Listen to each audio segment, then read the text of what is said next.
but the very few people are aware.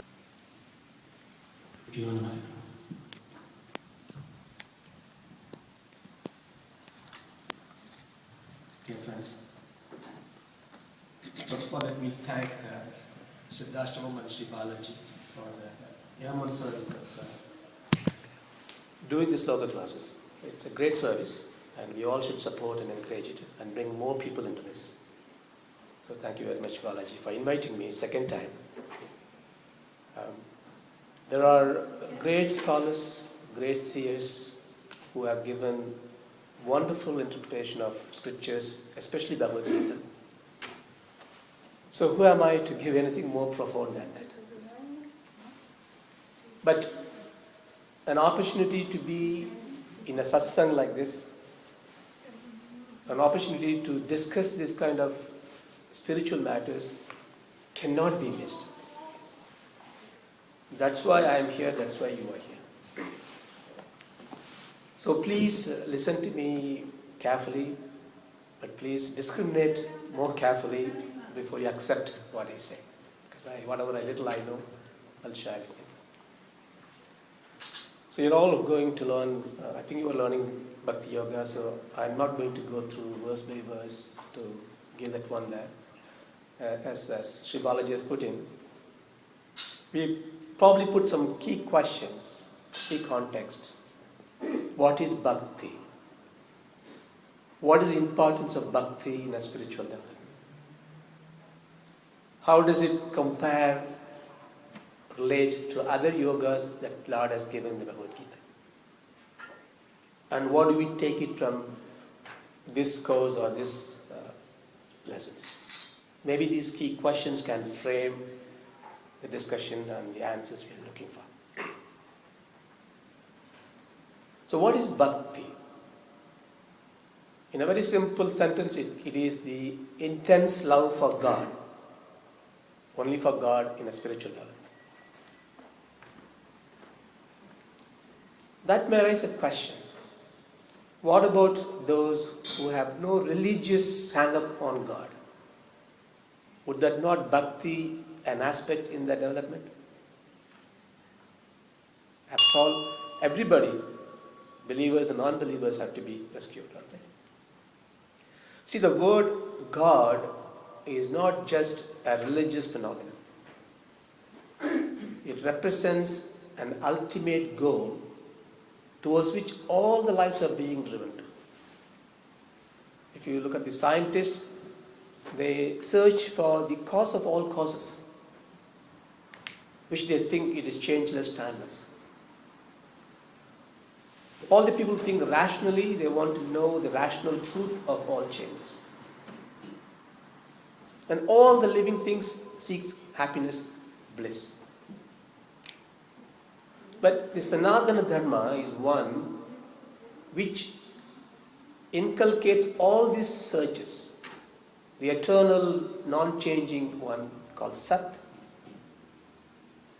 the indefinite knowledge called Chit, the happiness, the bliss called Anand. So all the changes, all the searches that the world is seeking in one form or the other is nothing but Sat, Chit and Anand. So Sanatana Dharma has given you this Sat Chit Anandam as a Parabrahman, as a God. Maybe you may call a different term like engagement, dedication, all that in material searches. In a spiritual search, we use the term Bhakti. Bhakti has a very special meaning. It's got so much intense energy into that. So that's what the focus of this discussion is going to be. But what is this Bhakti? The true Bhaktas don't question. That's the definition. But to be at that stage, we have to ask questions. So quest is the root of question. So there's no harm in asking question. So we should keep asking question until we understand the very goal that we seek is beyond our understanding. You understand? So when we understand that God cannot be understood, we turn into bhakti. Something which is beyond the intellectual pursuit, that is bhakti. Right? But what is this bhakti? Is it the Nama Sankirtanam? Is it, we see people prostrating in front of the god, images, pouring milk. Some take fasting, some take pilgrimage, yatra. Some don't go to any god, meditate. Some don't even worship, they just do social service. What is bhakti? Even the great acharyas like Shankaras, Madhvas, Ramanujas, they give a very different kind of interpretation of approaching God. You get confused. Even for a casual reader, Lord Krishna seems to be giving a very high priority to karma in one place, bhakti in one place, jnana in another place. See, choices sometimes create confusion. I remember, when I was young, come back from school, from middle class family I am, so there's food there, eat, go, play, come back, dinner, no question asked, eat. Life was so simple. No choice. Now my kids come home, open the fridge, options, they pass through what to eat, what not to eat, finally decide on a Chinese takeaway. Choices are good if you know how to apply them. But in a spiritual seeking the ultimate goal, God, choice is definitely needed. What a choice we have. We turn to scriptures, the scriptures are full of contents, and the scholars enjoy giving it different interpretation. So you go to each Upanyasam, and somebody gives you this way, that is right. That's why we seek gurus and give us this choice. See, all religions teach only one God. Religion etymologically means, legion means one unified group. Religion means bringing everyone to the one group. So all religion talks about bringing back to unity.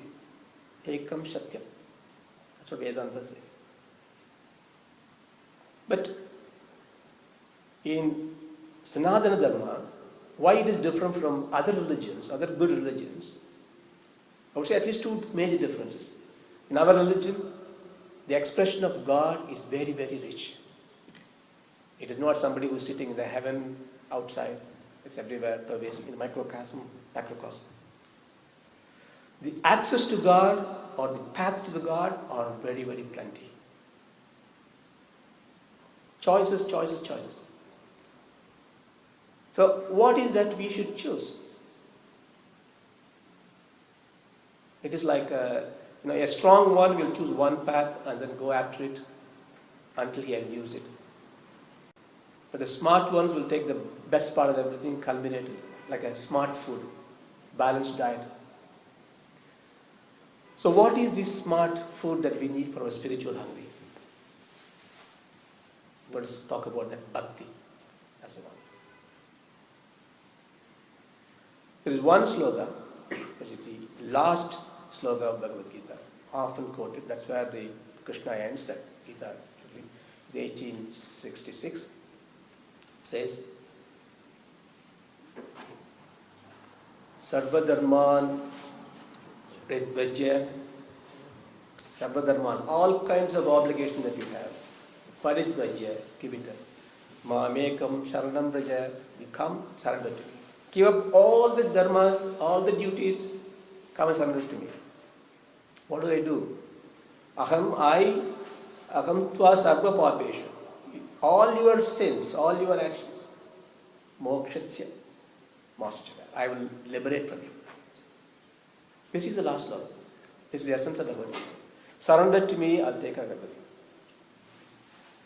Many scholars, even very noted, famous scholars, sometimes take this slogan and interpret, sometimes even assert, this is a clear instruction God has given you.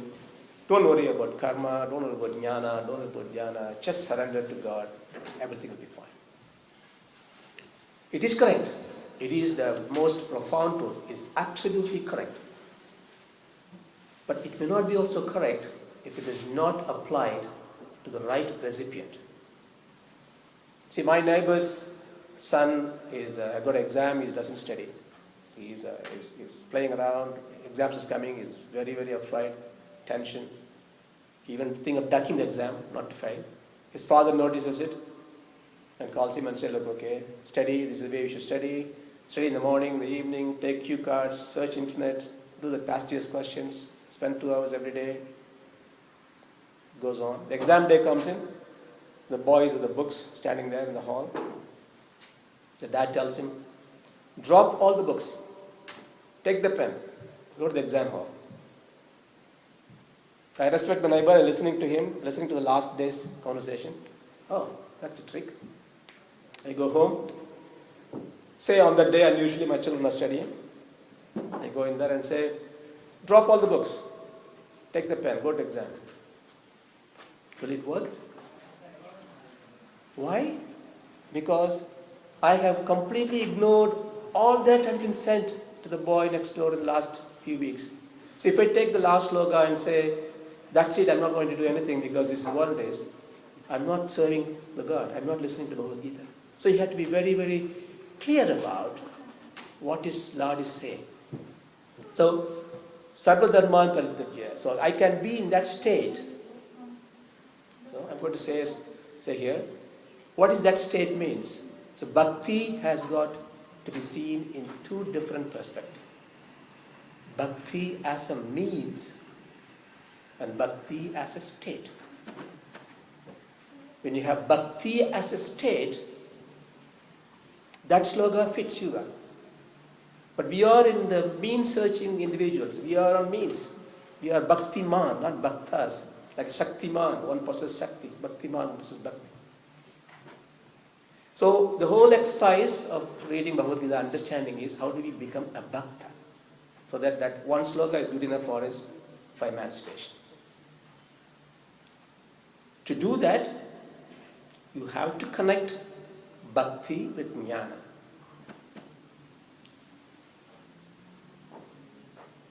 What is better? Bhakti is better, jnana is better. These kind of questions will come when you read Bhagavad Gita. Knowledge is superior, bhakti is superior. A simple answer would be like, if you know the adage, the wise man needs to walk a long distance to meet his God. The wise man needs to walk a long distance to meet his God. The child is always in God's hands. How beautiful it is. Abundance of love, absolute innocence is closer to God than abstract intelligence, analytical expressions is far away. Knowledge is good, not good enough. Knowledge without bhakti is useless. So remember this sentence, I will come back to this again. Knowledge without bhakti is useless. So the whole purpose of reading Bhagavad Gita is to become a bhakta so that we can ignore everything and stick to that last word of Lord. That is the whole purpose of it. How do we do that? What do we have to do to be in that position? Go to chapter 4. Bhakti Yoga comes in chapter 12. Chapter 4 itself, Lord calls Arjuna a bhakta. Sa eva ayam maya tattve yogo prukto puradana. Today I am going to give you a puradana, a very old ancient truth I am going to give you. He tells Arjuna in 4th chapter. Why? Bhakto asi. Asi means you are. Bhakto asi. You are my bhakta. Saha. You are my friend. Rakashyam iti param uttamam. Because you are my bhakta, you are my friend, I am going to give you the most ancient secret to you. Bhakti Yoga isn't come yet. First word bhakta is used to Arjuna on chapter 4. We must understand this verse. Why is Arjuna called a bhakta? Sneha is fine. You all know that he was his friend. Saha is good. No, but how is he called a bhakta? What did he deserve to be a bhakta? Did he pray? Did he do penance? Did he do rituals? Did he do nama sankirtan? All that we do?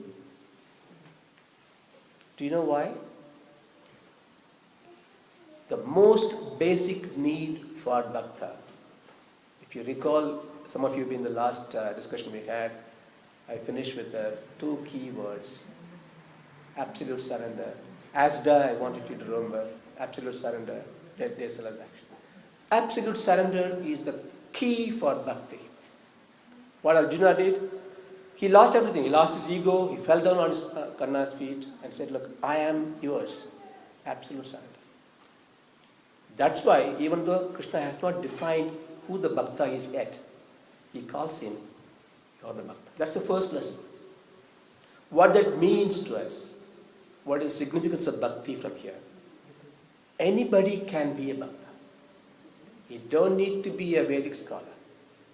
Not your birth, you're rich or poor, big or small, beautiful or ugly, man or woman, educated or not educated. You can take bhakti, which is a great assurance. Every one of us can be a bhakta. So you know the story of Duruva, Sukha. They were very young. In the young, they become bhaktas. You know Meera, Andal, Abhaya, women in those parochial days of society, they become bhaktas. Nandanar, Kannappar, Tondaradipadi Alvar, Nammalvar, Bhaktashree Ramadas, Kanakadas, Ravidas, these people are not even considered to be upper caste in those days. They become Guru Nanak, Kabir Das, Tukaram, they were illiterate, but they become the Sadgurus for the religion. Hanuman, Jambavan, Garuda, they are not even humans. Ravana is a demon, he is a bhakta. See, bhakti can make you the supreme, no matter what you are. So even though we have done ills, we are not perfect, don't worry. You can be purer, the purest, just be bhakta. So that's what second thing we learn from this. Just one line. What is the third thing we learn from this? What did Krishna tell him? You are a bhakta, therefore you are priya to me. I'm going to give you the great secret. See, when this bhakti is there, God is giving you something back. What sort of bhakti is this? I said true bhakti. True love, extreme love. When you are loving somebody and you want to give them something, what would you give? The best you can, right? Think about the most loved ones. What do you want to give? Marks and Spencer vouchers? Good food, good music? Money? Think more. The best of you is you. The best in you is you. You give yourself, don't you? The absolute surrender means giving yourself to God. So Arjuna has given himself to God. Absolutely. You are mine. God says, my bhakta is my dear. So God loves the bhakta. But God is not a debtor. He never borrows. He is a giver. So if you give him, he gives you handsomely back. So God has to give you something back, but he will be the best. What the best God can do? Himself. So he gives himself. But I told you what is God in Sanatana Dharma? Sat, Chit and Anand. So here what he said in the fourth verse, Yoga Ukta Puradhanaka. I'm going to give you the secret knowledge. He is giving the Chit aspect. What is Chit aspect in yoga? Jnana Yoga. He is telling you, because you surrendered to me, and you are my bhakta, I love you, I'm going to give you the knowledge. So the third lesson we learn from this verse is that the Jnana Yoga, what is going to give you at the end of Jnana Yoga's completion, Krishna is going to give you free Bhakti Yoga.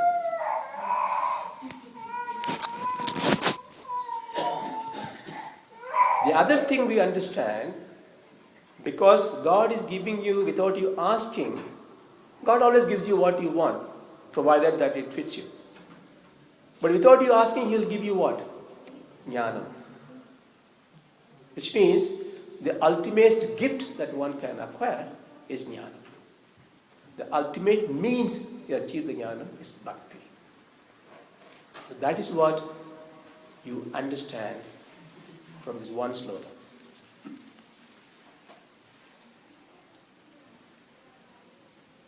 Okay, fine. So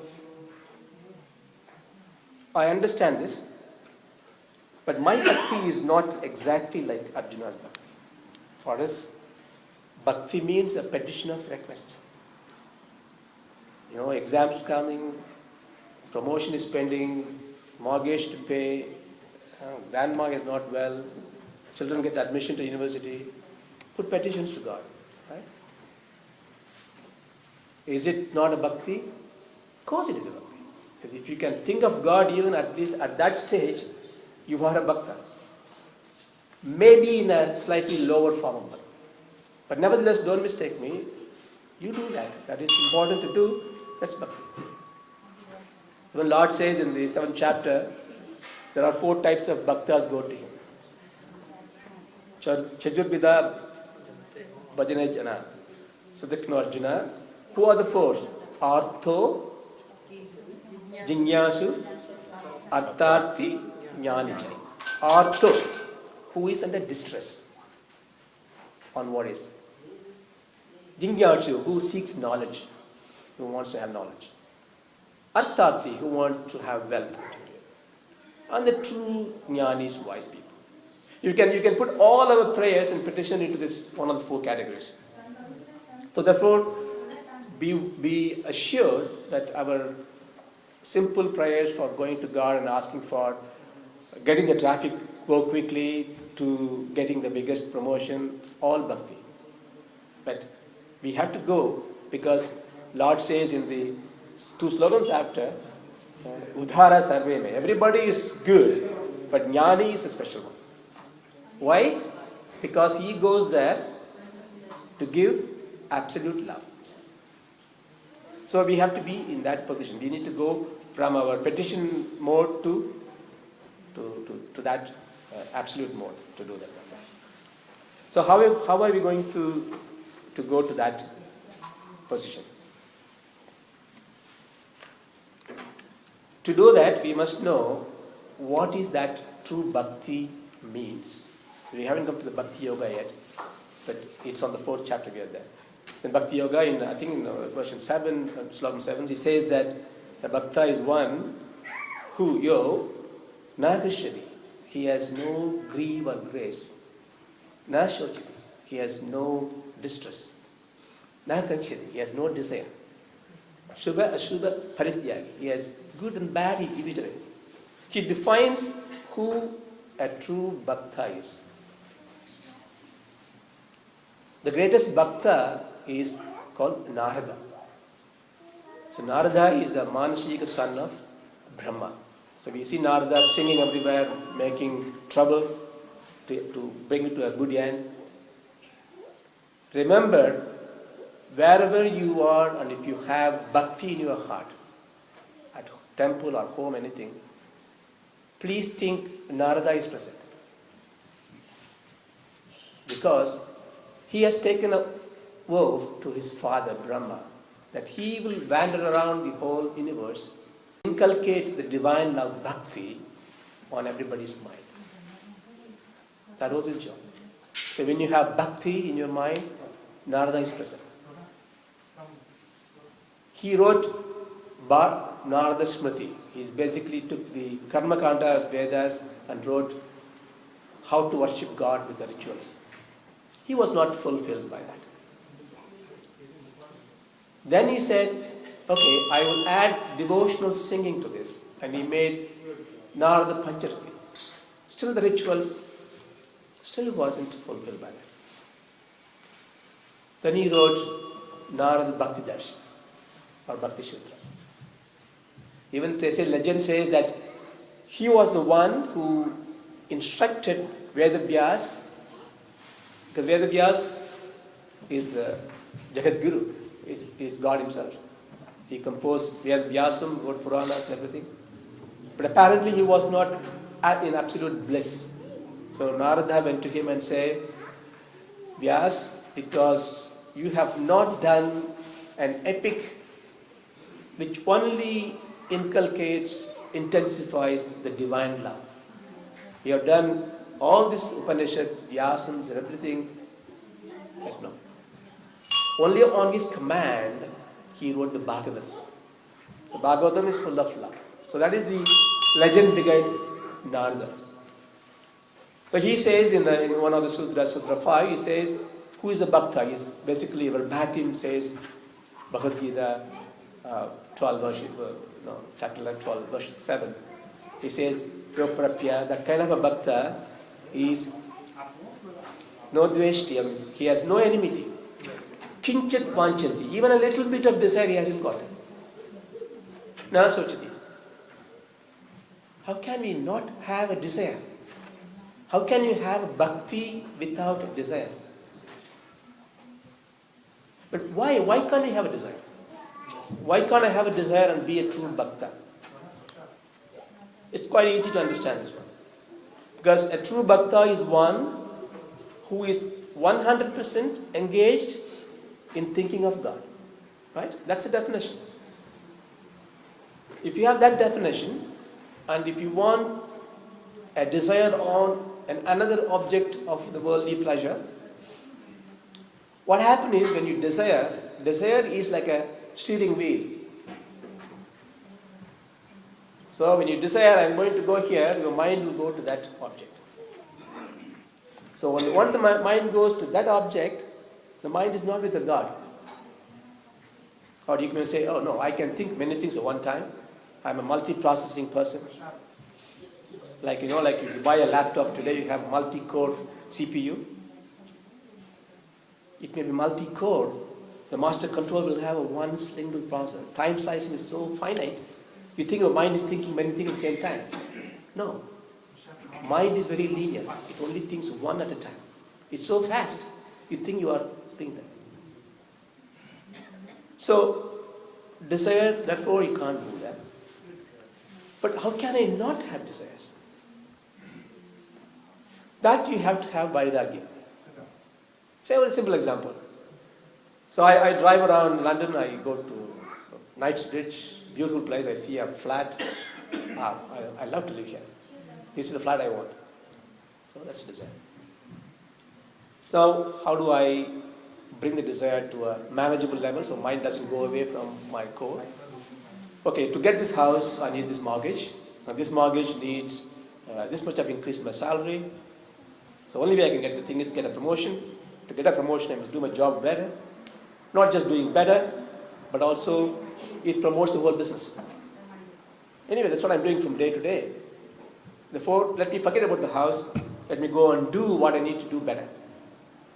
So this is how the unwanted desires, you can decimate, bring them to a very small, thin layer, so that the rest of your desire can go into God. This is the karmic way of avoiding unwanted desires.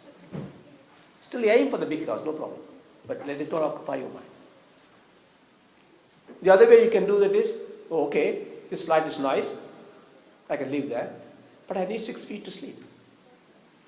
Steve Jobs, the CEO of Apple, is the greatest guy, $86 billion worth of money he had. He slept on the floor. He died, he didn't take anything. Nothing comes with me. So why am I need to worry about that? Enjoy my day to day. Decimate your desire. This is going through jnana marga. So either through karma or jnana, you bring down your desire as close to God. That's what desireless means. Trouble, how can I not have trouble? When I get trouble, I go to God. Na shochati, you should not worry about trouble. How can it be? See, troubles are sometimes God's gift to you. Have you seen how a little seed breaks the earth and comes out? Beautiful. What a struggle it goes through.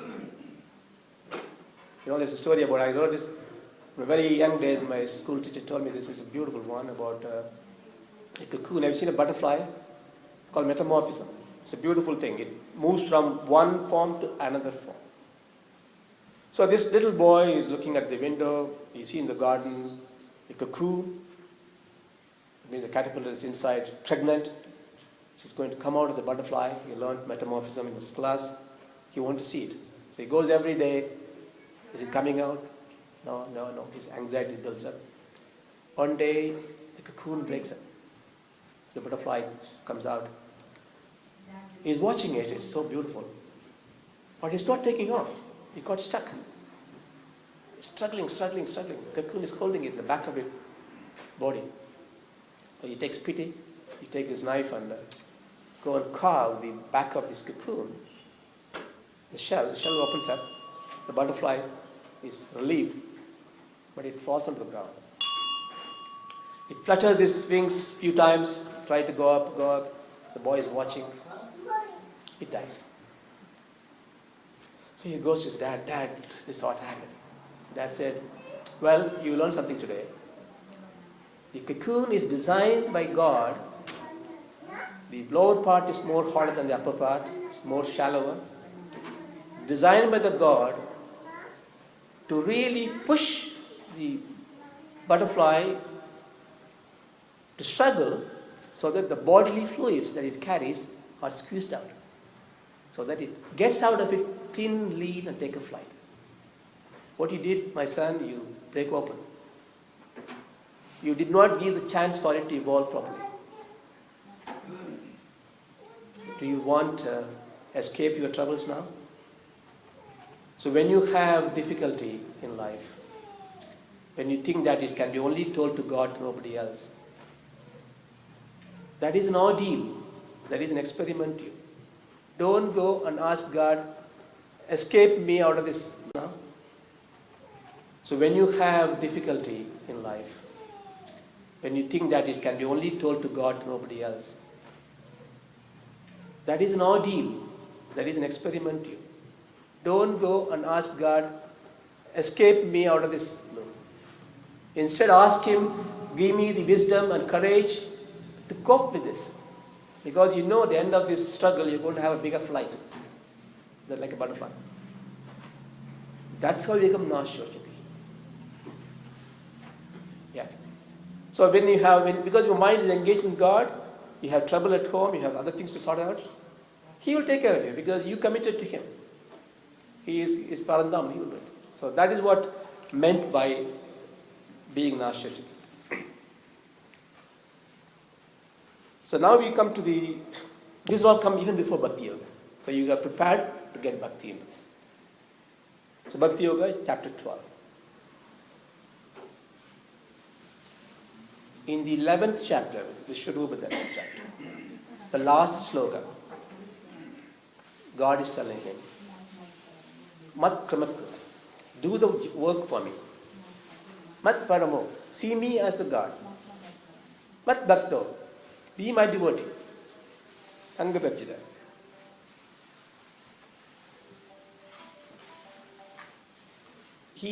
This is enough. He has given me all this yoga. If you work on me as a karma yoga, see me as the God, as a jnana yoga, me me bhakta, sabha Parjita, I will take care of everything for you. So Gita should have stopped there. But Arjuna thanked him for this because he is asking questions on our behalf. He said, Lord, I understand. I have gone to Karma Yoga with you. I have seen your Brahma Rupa Darshanam. I do a Vishnu Rupa Darshanam. I know you very well. I am committed. I am a Bhakta. I understand doing karma on your behalf. I understand being Bhakta. But you said, Mat Paramo, see me as the God. I have seen you as a man with like me. I have seen you with 4 hands. I have seen you with the Vishwarupa Darshanam. In Akshara Brahma Yoga, I have seen you like unmanifest Parabrahma. I am confused. Who I should pray? The Parabrahman which is unmanifest, formless, or Brahman which is form? This is his first question in chapter 12. This is a bridge between Bhakti and Jnana. So, next chapter after Bhakti Yoga is Jnana Yoga starts. And the question is so beautiful because he says, I know everything, ask me this. So Lord in 12th chapter tells him about, yes, you have two types of bhakti, parabhakti and aparabhakti. Parabhakti is working something which is formless, unmanifest. Parabhakti is working on something with a form. Both bhaktis will come to me. Both bhaktas will come to me. No worries. However, meditating on a formless, unmanifest Parabrahman is very difficult to do. Very difficult to do. But because I love you and I want you to know me better and quicker and easier, I suggest you work on a Saguna Brahman, form worship. That's why we worship in different forms first. So that's what is said, Parabrahman.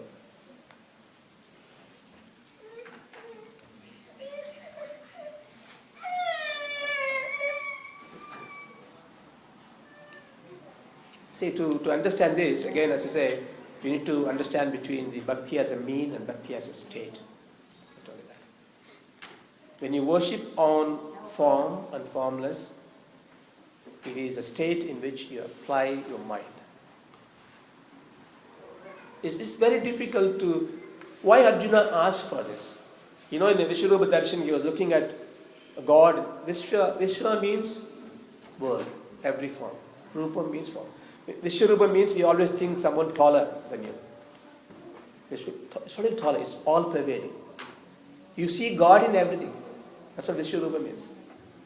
Vishwa means the world, Rupa means figure. In every worldly form you see God. That means Arjuna has seen God in. But in that, an Akshara Brahma Yogam, Lord appears to him in a form which is very difficult to hold for a long time. He kneels down and says, God, thank you, but no. Come back to me in the comprehensible form. Can you look at sun for more than 2 minutes? It just burns you. Right? You cannot hold such a vision. Always the wisdom, jnanam, is called light. Jnanagni, Agni. So, when you can't look at the bright light for too long, what does it mean? You can't have a bright intellect for too long. Can you concentrate on some subject for too long? They say, take a break. Because you cannot be on that position for a long time. So, intellect, jnanam, takes you higher. No question about it. But to stay higher, you need bhakti. You can be in a loving emotions forever. Forever. If you enjoy the affection, love, you can be there forever. But you enjoy the intellectual stimuli, but you can't be there forever. It will tire you. That's why he said, look, I can't, this is looking at you as the form, a form of everything in the world, is jnana, apex of the jnana. I can't be in that one level. Please come down. That's what he asked for in Vishwarupa Darshan. That's why he comes to Bhakti Yoga, he says, do I do apara bhakti or apara bhakti? See, bhakti has got 3 stages. First one is called bhaya bhakti. That is, worshipping God outside, external. Coming and worshipping here, worshipping temple. It's bhaya bhakti. It is the tamasic aspect of it. Tamasic aspect is, we have 3 characteristics. Tamasic is one, inertia, inactivity based, consumption based, enjoyment based. We come to this, why we come there? Oh, I want to be peaceful, enjoy. I want to listen to it. I want to lie down and listen to it. So it is tamasic aspect of it. And most religions stop there. Whether it's form worship or unformed worship, stop there. But in our religion, we move beyond that. The second stage is called Ananya Bhakti. In Ananya Bhakti, you focus on one particular form and focus your mind on it. It gives you clarity than the Bhaya Bhakti. But there's a risk there. Because if you are Ananya Bhakti, like Tulsidas says, Rama is the only God. In Tamil, there is a saying, that's Appanai Padumaya, Suppanai Padumate. I worship Lord Shiva. I will not worship his son. No, you have infidels and jihad comes in. Because you have bhakti without jnana is dangerous. So you need to have the third stage, the mature stage is called ekanta bhakti. So you have the bhaya bhakti, ananya bhakti, and ekanta bhakti. Like a gopikas to Krishna. But Ramakrishna Paramahamsa to Ma Kali. You see yourself in God. Everything is God. No enmity, equanimity. That is the stage of bhakta. That is the stage of the jnana. There are 3 stages. But how do we express this bhakti? There are a lot of ways to express. Like Yashoda expresses like a son, Vasalya bhakti. Arjuna is Sneha bhakti. But we can go back to Prahalad, who is the epitome of bhakti. You know Prahalad? Prahalad, the small baby in mother's womb, I'm telling for you. So he had Hari's name imbibed in him, Lord's name. So he was able to even challenge mighty Hiranyakasipu, Hiranyashipu, and prove God is dead. So Prahalada says maybe 9 different expressions of bhakti is needed. 4 of this may be what is good for us in Kali Yuga. What are they? First one is Shravana. You listen to God's names. Listening is easy. You know why? Seeing, you have 2 eyes, but eyes will close. Mouth you have to close. 2 ears, no shutters there. Listen. Go listen wherever satsang is there. Go and sit down there. Even you don't believe in it, listen to it. Shravana is the first one. Once you listen to this and you like it, you will like it, you will say it. Smaran, reciter. You say Hare Ram, Ram Ram, Hare Hare. So Smaran. So Shravanam and Smaran. It needs nothing. It needs fruits, money, milk, nothing. You don't need anything. You can lie down, sit down, travel, work in the office, study, write your exam. Smaranam can be done.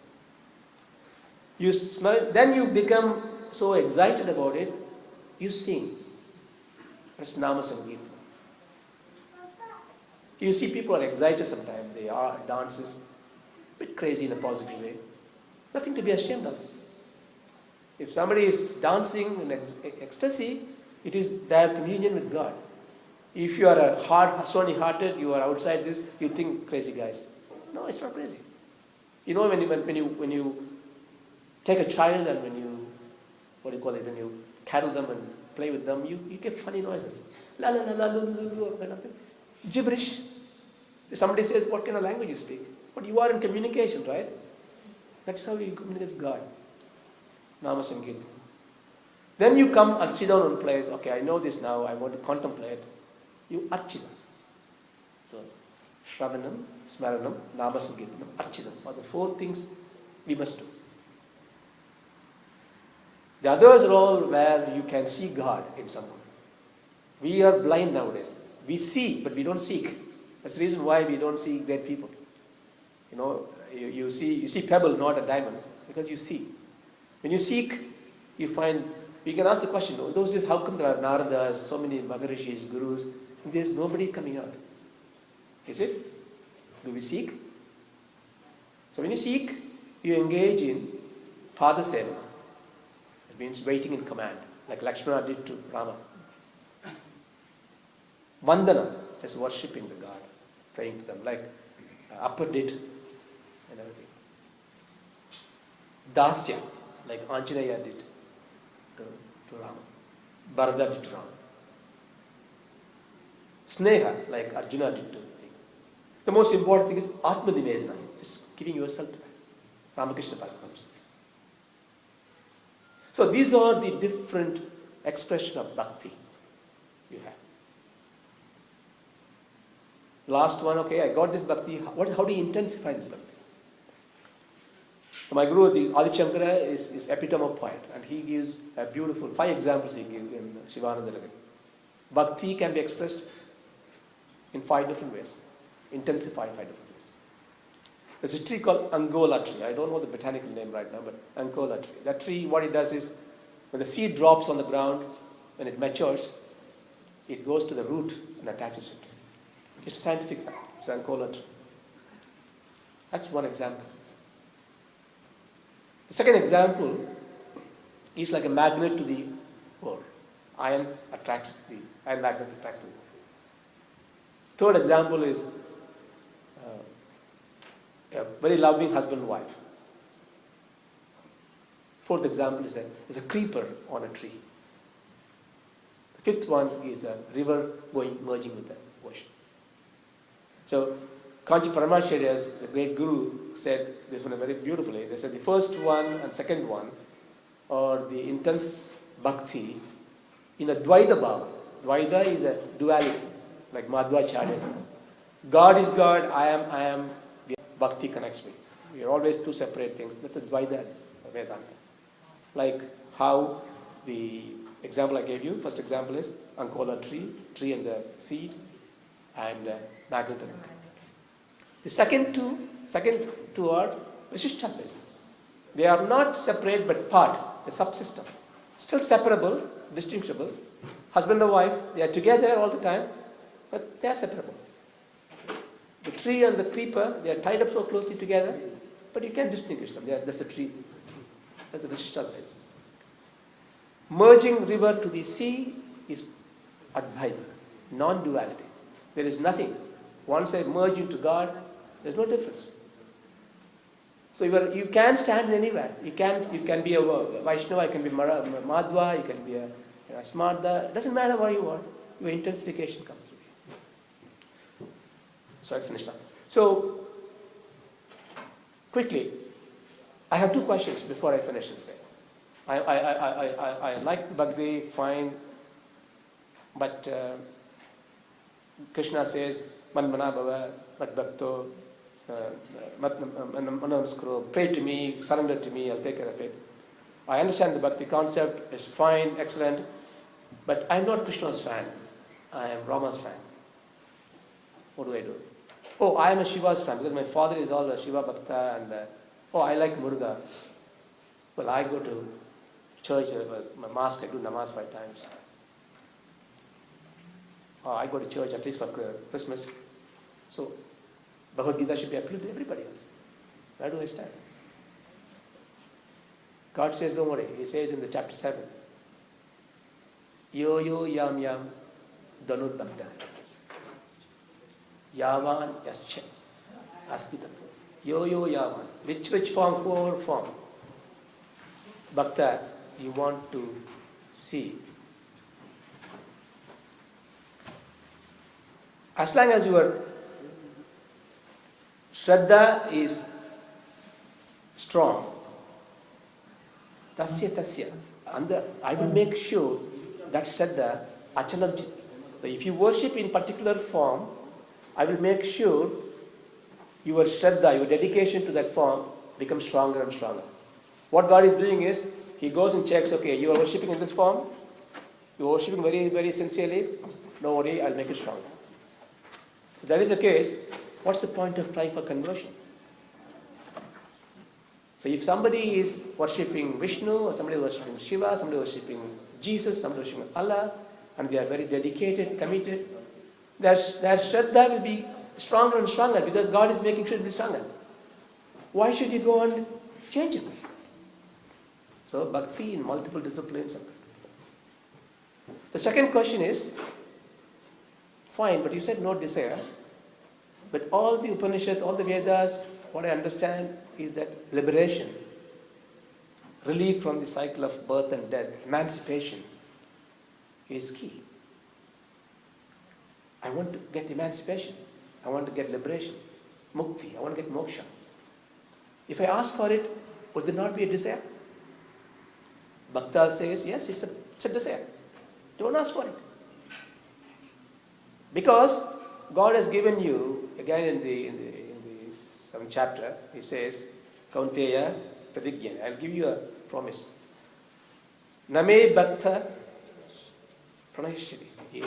My devotees will never perish. Never perish means you will never get into the cycle of death.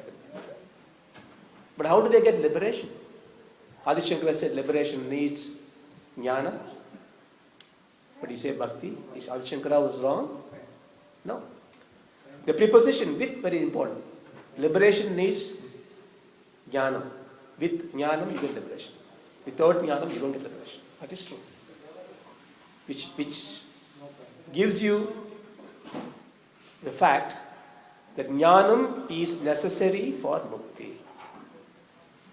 But jnanam is not sufficient for mukti. So in 18th chapter, God says, Bhaktayam abhijanam. Because of devotion, you will understand. What do you understand?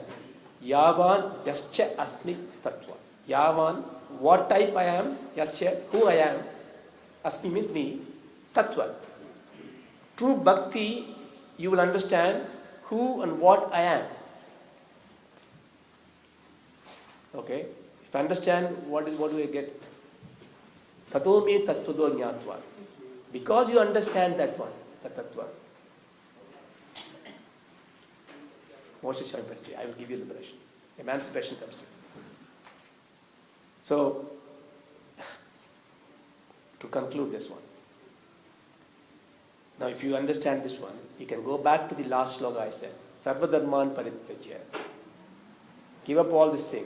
Mamekam saranam bhuja. We go and pray to him. He will give me liberation. So it's a lunchtime. So I said that what is the food for the spiritual hunger? So I'm going to present to you what I call a bhakti sandwich. Because when you go, you have to remember something. Like last time you remember Asda. This time I want you to remember bhakti sandwich. The bottom layer of the sandwich should be what? Absolute surrender. Take a loaf of absolute surrender. Top it up with a fatless cheese. Fat is desire. It may give you all kinds of trouble. So desireless action is a cheese spread. You may not have a very thin slice to start with. Our desires are thicker.